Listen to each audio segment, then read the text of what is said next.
मंडी संसदीय क्षेत्र के तहत 6 जिलों की कुल 17 विधानसभा क्षेत्र की जनता ने अपने अगले सांसद को चुना। वहीं मुख्यमंत्री जयराम ठाकुर ने अपने परिवार सहित सिराज विधानसभा क्षेत्र के मुरहाग ग्राम पंचायत के सरकारी स्कूल में बने मतदान केंद्र पर वोट डाला। इस मौके पर मुख्यमंत्री ने लोगों से भारी संख्या में मताधिकार का प्रयोग करने का आग्रह किया। मतदान के बाद सीएम ने क्या कुछ कहा, चलिए आपको सुनाते हैं।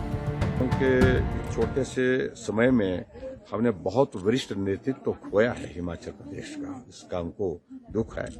लेकिन अब जो व्यवस्था है, एक संवैधानिक व्यवस्था है कि उसके पश्चात उन खाली स्थानों, खाली विधानसभा और लोकसभा के चुनाव, लोकसभा के क्षेत्र में चुनाव होते हैं, वो चुनाव की प्रक्रिया आज चली हुई है।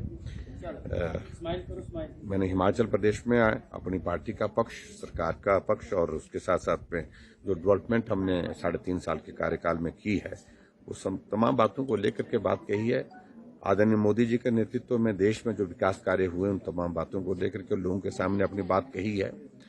और मुझे इस बात की प्रसन्नता है कि अभी तक के हिमाचल प्रदेश में जितने भी इस तरह के चुनाव हुए, चाहे लोकसभा के हुए, चाहे बाई इलेक्शन हुए हैं, उन सभी चुनावों में हम जीते हैं और ये क्रम आने वाले समय में भी इसी प्रकार से जारी रहेगा, मुझे पूरा भरोसा है।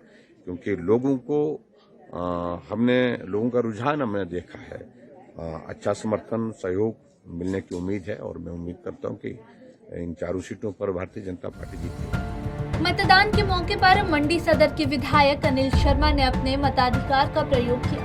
उन्होंने कहा कि ये परीक्षा की घड़ी न केवल प्रदेश सरकार की है बल्कि केंद्र सरकार की भी है। भले ही केंद्र और प्रदेश में भाजपा की सरकार है, लेकिन महंगाई के मुद्दे को देखते हुए जनता अपना रुख बदल सकती है। जैसा आपने कहा कि आज एक पर्व की तरह होता है चुनाव हमारे, जिसमें लोकसभा का चुनाव बाई इलेक्शन था और पंडित राम स्वरूप शर्मा जी जो हमारे बीच में आज नहीं है, उनके जाने के बाद ही ये चुनाव हमारा जो है हुआ।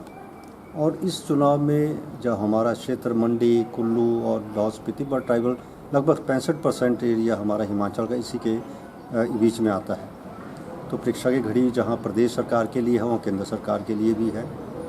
और सरकार केंद्र में है, प्रदेश में है, तो फैसला तो लोग सरकार की तरफ करते हैं। फिर भी महंगाई एक बहुत बड़ा मुद्दा जो है सरकार के सामने है।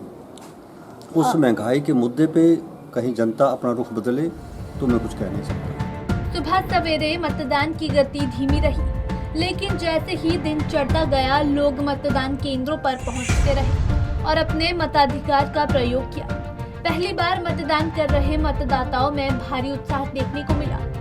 अभी वोट दिया है एंड मैं आप सभी लोगों से भी ये कहना चाहूँगी कि आप लोग भी अपने वोट का यूज़ करें एंड लोकतंत्र के निर्माण में अपना सहयोग दें। मैंने पहली बार वोट दिया, गांव धरल से बूथ नंबर 45, मुझको बहुत अच्छा लगा। आज मैंने पहला मतदान किया है, जो कि पोलिंग स्टेशन में 44 नंबर पर किया है और आज मुझे अपना वोट देकर बहुत खुशी हुई है। मैं यहाँ पर अपना पहला वोट डालने जा रही हूँ। मेरे वोट डालने का उद्देश्य यह है कि मैं एक अच्छे नेता को चुनाव करूँ और देश के भविष्य के बारे में कुछ अच्छा सोचूं। बता दें कि मंडी संसदीय क्षेत्र के तहत 6 जिलों के कुल 17 विधानसभा क्षेत्र आते हैं। इनमें मंडी के 9 विधानसभा क्षेत्र के अलावा कुल्लू के 4, शिमला के रामपुर और चंबा के भरमौर क्षेत्र के साथ किन्नौर और लाहौल स्पीति विधानसभा क्षेत्र शामिल है। वहीं अब सभी प्रत्याशियों की किस्मत का फैसला ईवीएम में बंद हो चुका है। अब देखना होगा कि कौन सी पार्टी विजय पताका लहराती है। पंजाब केसरी टीवी के लिए मंडी से सीमा शर्मा की रिपोर्ट।